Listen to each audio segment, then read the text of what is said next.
Aleluia, aleluia, aleluia, aleluia.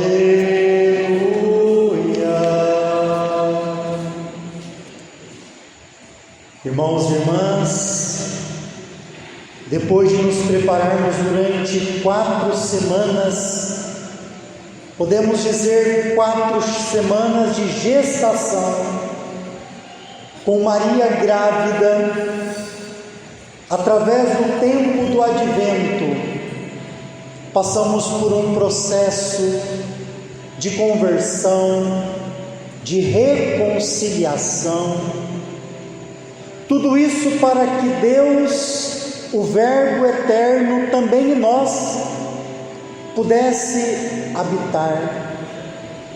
Quando Deus realmente mora em nós, a nossa vida ela é transformada. Hoje nós vamos ver um evangelho que fala de recenseamento, que fala do imperador. Por que Lucas quer nos mostrar todos esses dados históricos? Para dizer que Jesus não foi uma fábula, não foi uma invenção, mas Ele se encarnou na nossa história. Tudo isso aconteceu na época de César Augusto. César Augusto não é um nome do imperador, é um título. E no nosso mundo, hoje de modo mais velado, mas nem por isso mais fatal, o mundo está cheio de Césares Augustos. Augustus é o imperador que se chama de Deus. Na verdade, o nome desse imperador é Trajano, que governa do ano 27 a.C. a 14 depois de Cristo. Augusto significa o imperador é sagrado. Você já imaginou se nessa época o imperador já era sagrado? O que isso está fazendo no imaginário das pessoas? Quando o imperador é sagrado, ele pode fazer o que quer, porque ele é Deus. O imperador sagrado pode matar sem culpa, porque ele é Deus.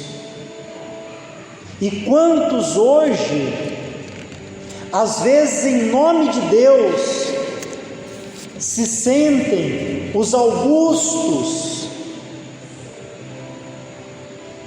É Natal, uma noite tão bonita, uma noite tão bela, mas como a gente vai entender uma jovem como a Sabrina de Jaboticabal, diante de um feminicídio ainda, que tem as crianças Eduardo de 10 anos, Vitor de 8 e Luiz Henrique de 6, mortos com a mãe.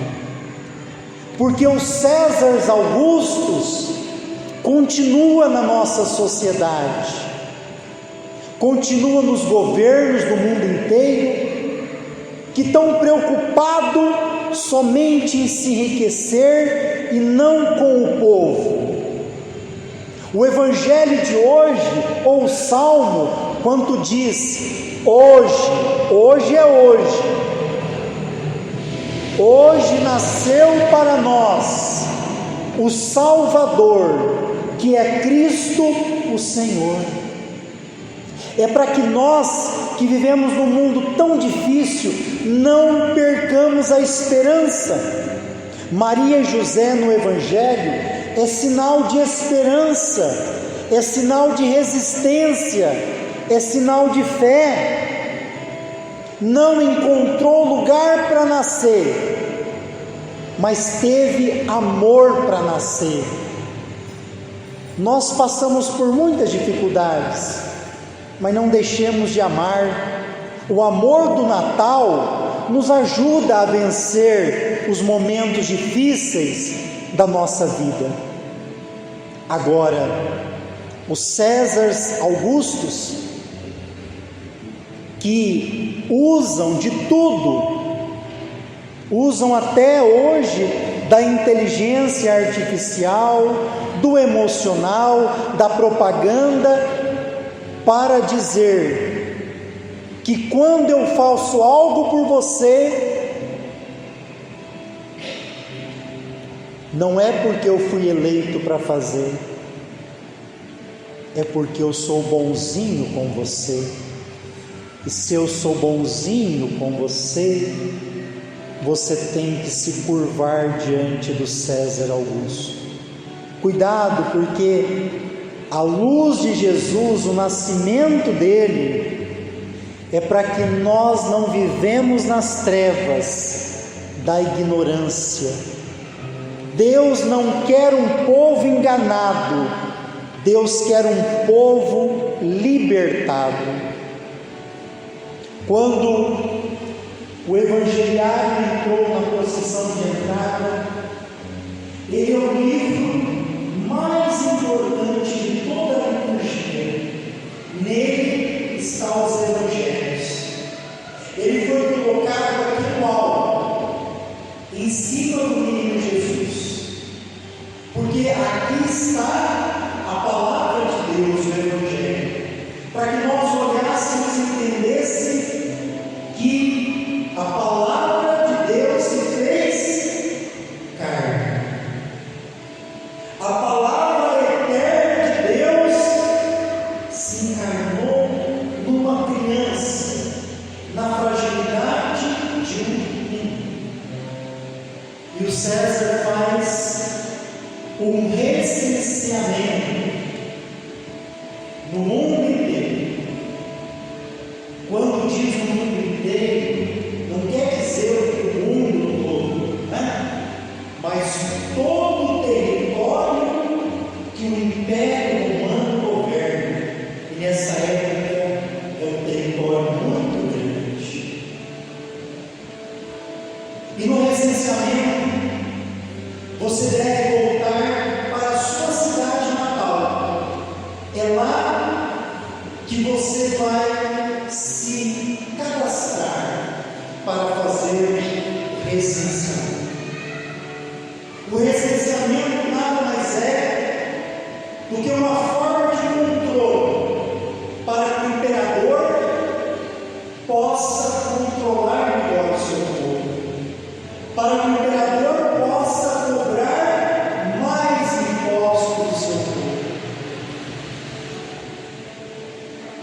Antigamente, às vezes hoje é o que acontece, no tempo do Natal, pegando o recenseamento, muitas famílias que se mudaram para outras cidades, na época do Natal elas voltam para onde elas nasceram. Lá normalmente está o pai, a mãe, às vezes os avós, os irmãos. Então o Natal era bonito também por isso, que era um tempo onde a gente organizava as nossas férias para voltar onde estava a nossa família e se reunir em família, não em recenseamento, mas em família. Ali se contava a história, tanto tempo sem se ver, partilhava, contava a vida, contava os casos da infância, do passado. E o mais importante que nós devemos fazer também nessa noite, antes de a gente cear, que é um momento familiar, é um momento de Deus também, ceia, reunião em família, é um momento santo, mas nós vamos rezar. Rezar para agradecer a Deus, porque no Natal Ele nasce na nossa casa, pela graça da nossa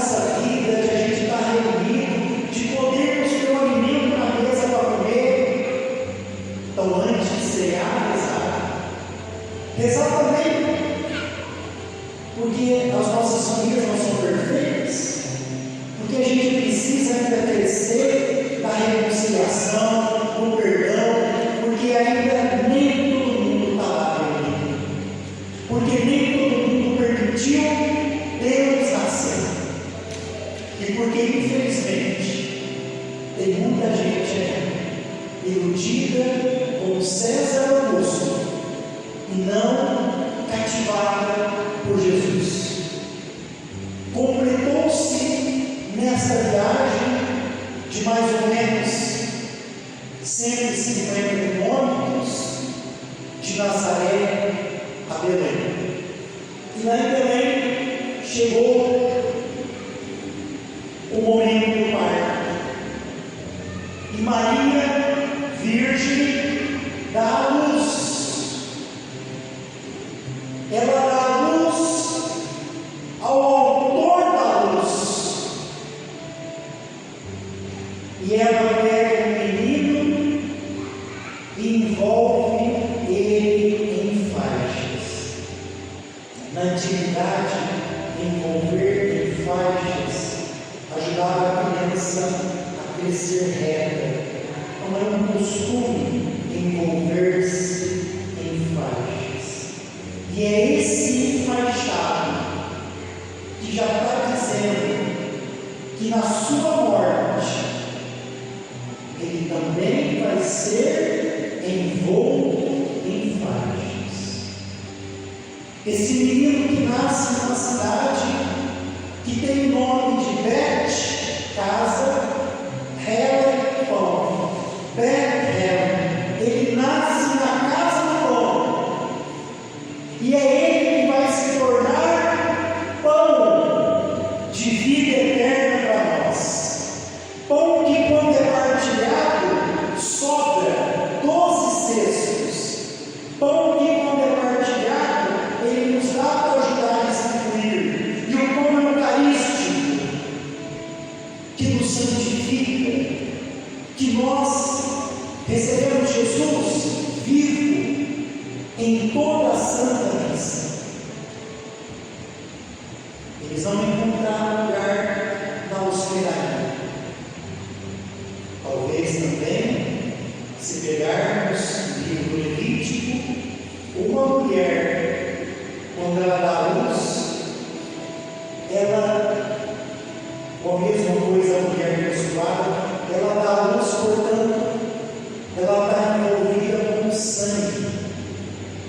E a mulher, quando está com sangue, as pessoas não podem chegar perto. Ela é considerada impura.